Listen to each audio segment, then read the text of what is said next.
Hey YouTube. So one of my favorite rivers to run these days is the West Fork of the Tuckasegee River in western North Carolina.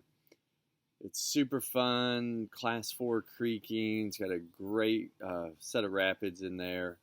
Nice fun waterfall to run. But when you come into the entrance, you start at some upper boulder gardens that are pretty creaky, lots of trees and everything in there, and super fun to run. Sometimes there's a lot of wood in there, and we had an incident this last weekend, yesterday actually, that I thought I would talk about here in this video, highlighting safety, because we essentially had somebody in a different group than ours get pinned under a log and at a log that could have been avoided with better scouting and a little bit more attention to safety. So let's take a look. I'm going to show you what this rapid looks like without wood in it, and then we can talk a little bit about it. Here you can see this is the main line where we ran it last fall without any wood. You come in and put in, you drop down here, miss this wood on the left, those two logs, and you just grab this eddy on the right. It's a pretty straightforward move. And then you can see this big eddy, and then you come out of the eddy and there's this slop move coming out of there. You drop down here, stroke down there, you grab this little chute down here, and then you can see this tree on the left right here. It's falling down now, but then you come down that chute, over that rock, but then you come down, hug this right hand rock, drop down there and grab the second eddy.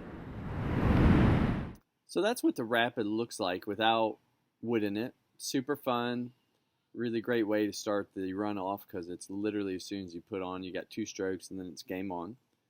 But here's a video of where we were scouting it yesterday before we ran it. And one thing of note is another group had told us they had scouted it, and I think they were with this guy who's going to be pinned under a log here in a second, but you know, they had told us, oh, we've scouted it, it looks good, no problem. The one tree that was visible from the put-in, you know, looked like it was at water level, but it was actually 3 or 4 feet above it. So they said it was good to run. But rule number 1, don't ever take scouting advice from people that you don't know. Everybody on the West Fork typically are very competent boaters, but you know, if you don't know them, you don't know what their level of safety and risk management is, I always would recommend go scout that rapid yourself so that you know without a doubt what's going on, because there's stuff from upstream that you cannot see until you're right up on it, or possibly even downstream of it. So let's take a look and see what it looks like now. All right, here we are, top boulder garden. There's the slot. You normally come down, it's got a tree. You could go right, but there's more wood right there. And then you come down to this drop, you got another log in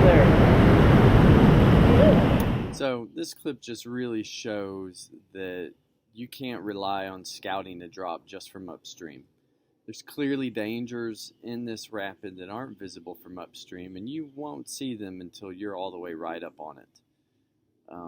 I believe the group that ran this, that resulted in the one guy getting pinned, my guess is they just got somewhat close to it. They saw that the one tree that was visible from upstream was high enough out of the water you could go under it, no problem. But I'm guessing they did not go all the way down and scout it, because you couldn't see the log that was hidden right at the water level until you were right up at that drop. And I get it, you know, walking down to there is a pain. On this particular rapid, it's very rocky, very steep, super thick rhododendron. It would be very easy to say, I'm good enough, it looks good, let's run it. But I think this is a lesson of don't run drops that you can't see if you can possibly scout them. You know, it's just not worth the risk, and the extra time it took for us to scout it showed us that the risk wasn't worth the reward. And frankly, if we hadn't done that and happened to be down there scouting when this guy came along and got pinned, could have gone really, really bad for him.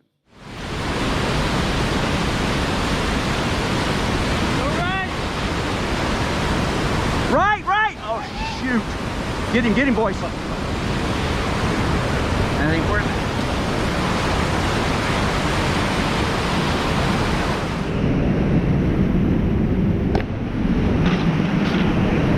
Here. He's in. Here.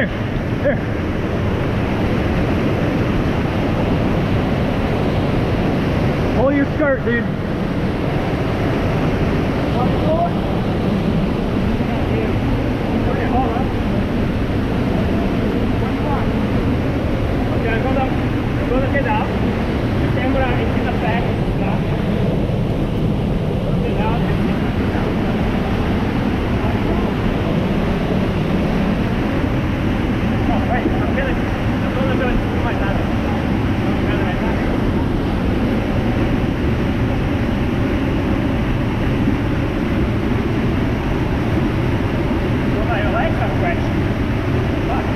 Can you knock it out? My legs are wet. Somehow, and I'm not quite sure what was going on, but his legs or his body was pinned inside his kayak at this point. He could not pull his skirt and pull himself out. Hang on, I'm gonna get up here. Let me get right up here. Hang on, buddy. All right, thank you. All right.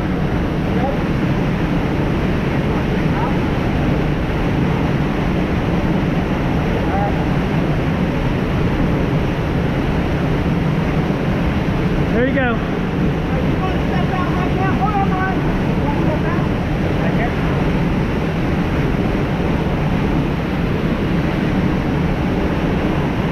Pull your skirt on the side. Pull your skirt on the side. There you go.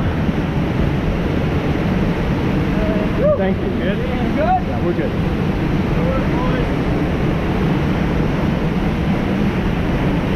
That's a no-go. That is a no-go. Dude, you're right, brother. What's your name?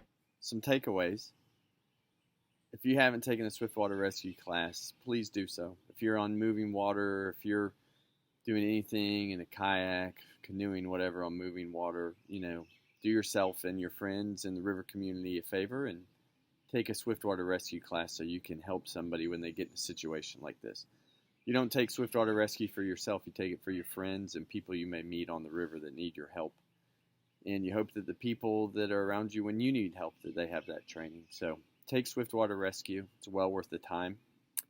I don't claim to be an expert by any means on Swiftwater Rescue, but having taken the L4 Swiftwater Rescue class really helps you be prepared for this type of stuff and practice going through what happens. So secondly, do your own scouting. Make sure you know that your line is clear and clean and that it's safe to run.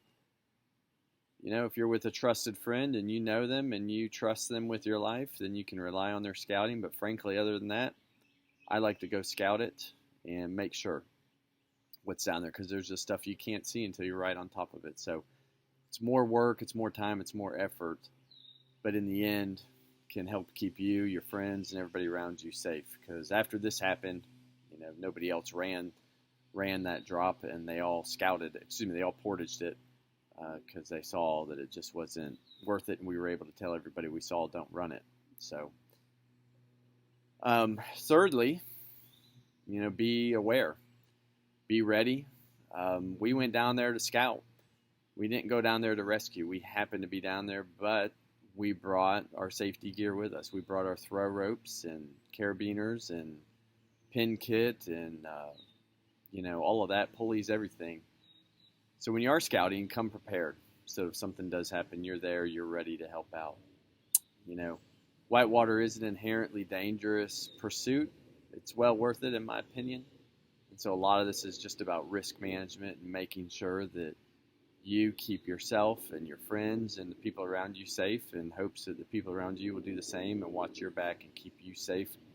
Because we all have our moments, and one day we might be the one helping another person. The next day it may be us that are needing help. So I hope this video was helpful, and I'm really just putting it online to just highlight, you know, everyone's need to be safe and not become complacent.